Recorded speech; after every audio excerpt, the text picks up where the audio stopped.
Tottenham 3, Bournemouth 1. Tottenham comeback after a just miserable 4-2 loss on the road to Brighton on Thursday, comeback Sunday. Play a Bournemouth team that's really been in form as of late. Come away with a 3-1 victory. Welcome to Top of the Perch. I am your host, as always, Nick Burt. Was an interesting game, to say the least. Yes, Tottenham came out with the 3-1 victory, but this game I felt was more closer than what the scoreline says. Tottenham got off to a quick start. They were peppering shots on net the first 10 minutes. It ended up with Sarr getting a goal in the 9th, Pop Sarr, which amazing goal from him. He's really turned into form lately, which sucks that we're losing him to the African Cup of Nations right after this game. A lot of players we're losing. We're losing Son. He's going to the Asian Games. We're losing Pop Sarr. We're losing Basuma, who both of them are off to the African Cup of Nations. All three of those, I should say, we probably won't see until February at the earliest. So not great. Wishing them all the luck in their tournaments. It's going to suck not having Son because that's just going to be awful, if we're honest. It's going to be awful. He's constantly out there giving everything for the club, and it's going to suck not with him not being there. But getting back to the game, first 10 minutes, Tottenham really in control. Then it kind of switched, and Bournemouth were the ones that were more on the attack, and Tottenham were more on the counterattack. It kind of stayed like that for most of the rest of the game. Once we got in the later minutes, then it started to flip back over. But Bournemouth kind of controlled this game, the tempo of it. When we get to the stats, we were right around a 50-50 split in possession, which honestly didn't shock me at all. Felt like the teams kind of just went back and forth here. But it was another performance where Vicario needed to be on his game today. And he did. He was on his game. It also helped that Bournemouth sometimes just couldn't get shots on net, which helped because there were some shots that if they would have been on target would have went right in the back of the net. We could be talking about a completely different scoreline in this game. I'll say the same about Tottenham too. There were a few shots that if they were, few inches to the left or right, you're looking at a different scoreline again. I really liked Pop Sarr in this game. Until he got hamstring injury, subbed off in the 32nd minute, so he only basically played a half hour. Absolutely devastating. Hopefully that doesn't cost him his spot at the African Cup of Nations. I really want him to go there and ball out, not get injured. That would be nice. Sounds like shouldn't be out for long, but I don't know. I hope that doesn't cost him his opportunity. The biggest story today, Rodrigo Bentancur, Lolo, he went down a few weeks ago. It was going to be a 6-week, 8-week, 10-week injury. He wasn't going to be back until February, basically. Absolutely devastating. Our midfield was going to be in ravages. And then today shows up in the starting 11. 6 weeks ahead of schedule, which how... No idea. I have no idea how he got back 6 weeks before he was supposed to, when Ryan Sessegnon had a hamstring injury last February and we really haven't seen him since. I don't know how that happens. But getting him back gives faith to this Tottenham squad. It was fresh legs.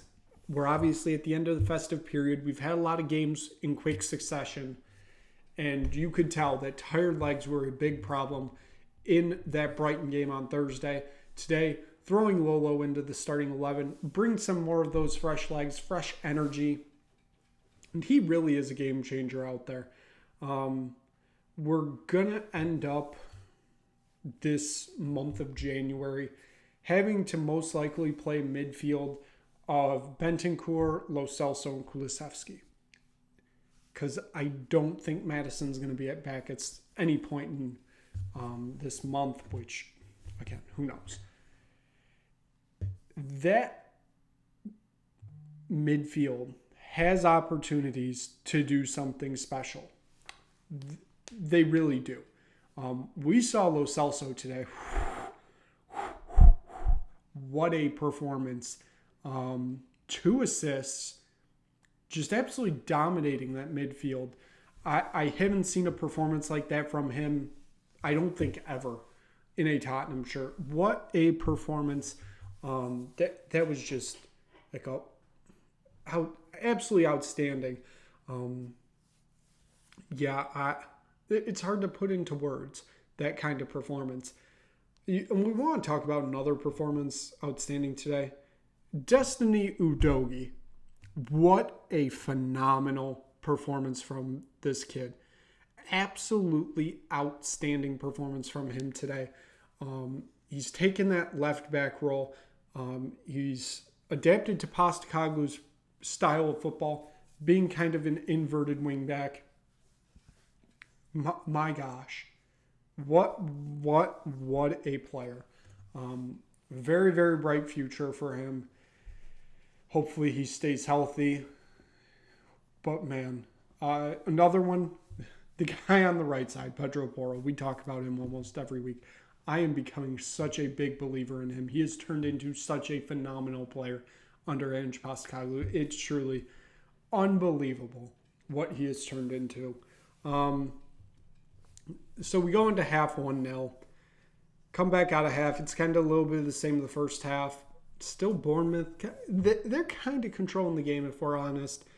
We get a Son goal in the 71st minute. Makes it 2-0. That kind of changes the game. Kind of Tottenham more sitting back defending now. Then Richarlison gets an opportunity on that. Goes wide of the post. Comes close, though. It was close. And then 80th minute, Richarlison puts one in the back of the net and make it 3-0. And that was all she wrote. Then Eric Dyer gets subbed on. And near moments later, Alex Scott gets his first Premier League goal, which even though it made it 3-1, I was happy for him. He was born a Spurs fan. I'm pretty sure they've said that his parents still have season tickets. So he is Spurs for life.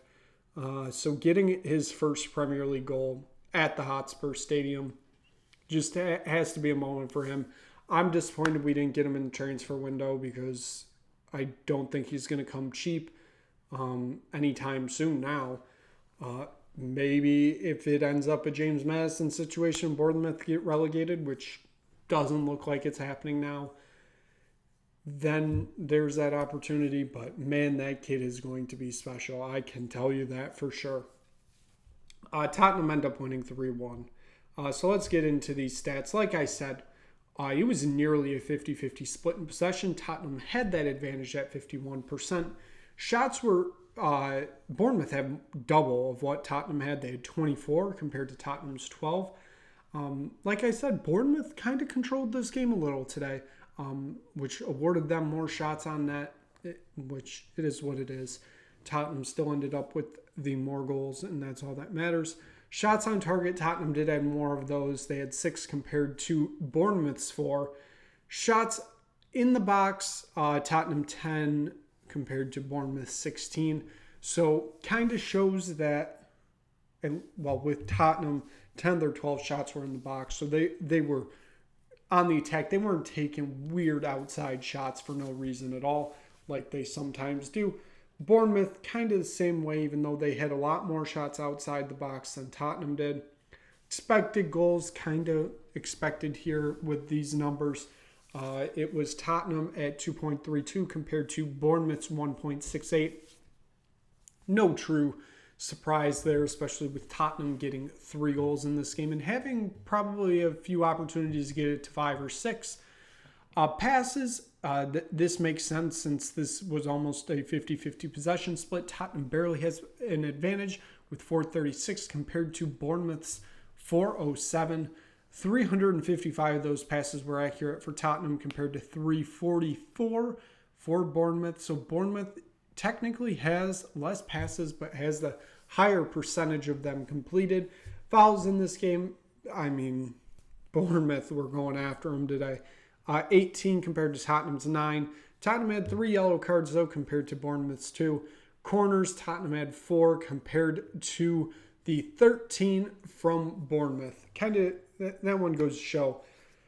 They were getting in the box and getting shots off, either being saved by Vicario or getting blocked and sent out of play. So, again, Bournemouth controlled this game more than I feel like opponents have against Tottenham this year. This was one of those better performances. So for Tottenham to walk out with a 3-1 victory is saying something, and that's quite a lot. So as always, let's move on to the player ratings. We got a lot going on here today. So Richarlison ends up with an 8.1. He got that goal in the 80th minute. That was his last contribution to the game as he got subbed off right after that.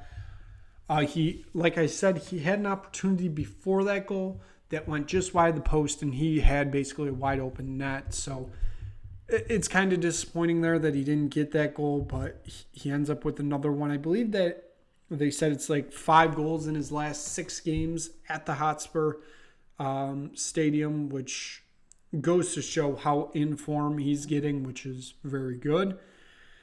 We have Heung-min's son, who in his last game for Tottenham until this Asian Games is over, earns an 8.3, had that goal in the 71st minute, and like I said, he is going to be missed dearly. He's always out there making plays, and for him not to be there, it's going to suck. Brendan Johnson, 7.5, got an assist today.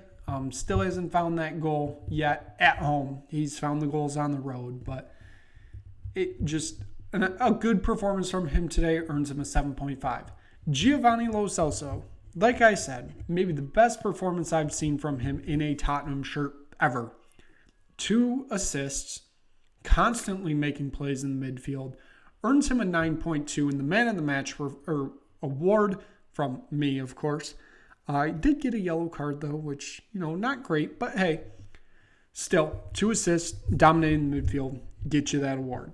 Bentancur, 6 weeks early, earns a 7.4, mostly because I think he was taking a bit gingerly today, which completely understand. Earns a 7.4, not great, not terrible, but it's much better than what could have been, because could have been much, much worse in that midfield. Popsar, in his final game for Tottenham before headed off to the African Cup of Nations, earns an 8.2.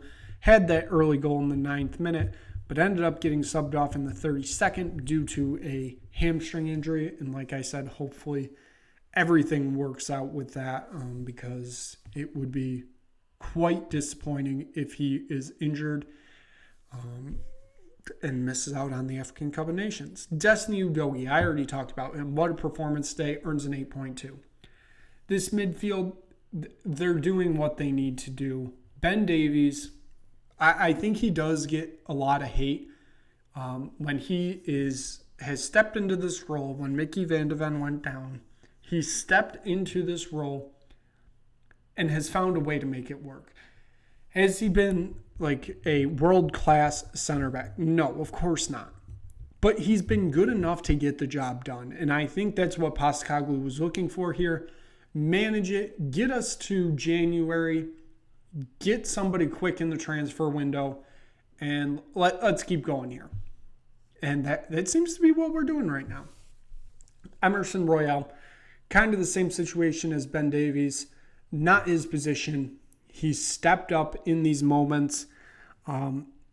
Not world class, of course, but he's getting the job done.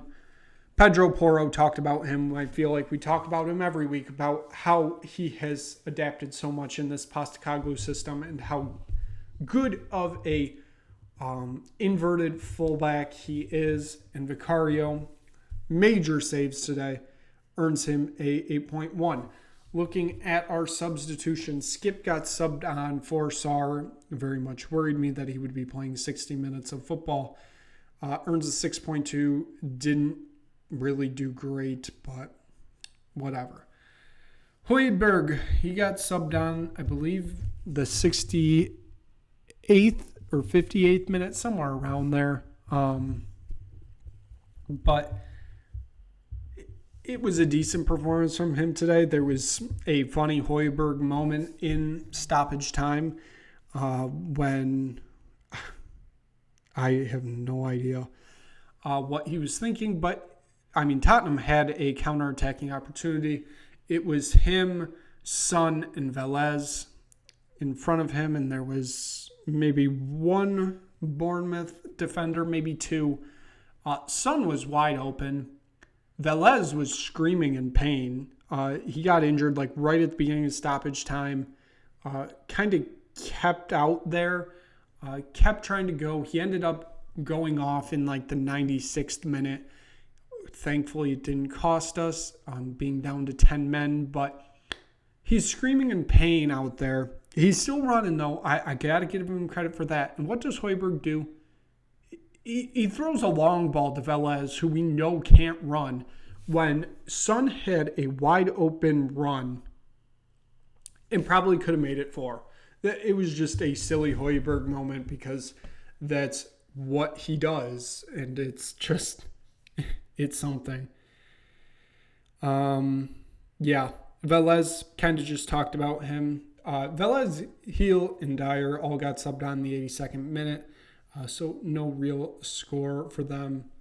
I mean, Dyer basically made that goal for Alex Scott happen. But hey, it was the 82nd minute. But whatever. Postecoglou earns an 8. He got a yellow card. He got really fired up on the touchline today. Love to see that intensity from him. Shows that he really does care about these players, I think. Yeah, really fired up. Brendan Johnson ended up being the one stepping in and calming him down. That just, what a moment. What a moment. So, yeah, that's it. The 2023 year is over. This is ending recording right now at exactly 10 p.m. Eastern Standard Time. So it is already 2024 in the United Kingdom. The transfer window is open. Just saying. Let's get a center back in. Maybe some attacking depth still. So, yeah, that's going to wrap this up for the 2023 year. Obviously, we're going to be back in 2024. We start off on Friday, I believe. FA Cup, third round at home against Burnley. It's going to be something, I can tell you that. Hopefully it doesn't end up like the Carabao Cup did, because I do feel like this team has a run in them. So given that, that's going to wrap it up for this episode of Top of the Perch. It's going to wrap it up for the Top of the Perch for the 2023 calendar year. It's going to be the last video on this channel for the 2023 year. So thank you so much for watching. Hopefully you enjoyed this video. If you just stumble across it, hit like, hit subscribe, tell anybody you know about it. We'll be back to recap that FA Cup third round match against Burnley. And Happy New Year, and we will see you then.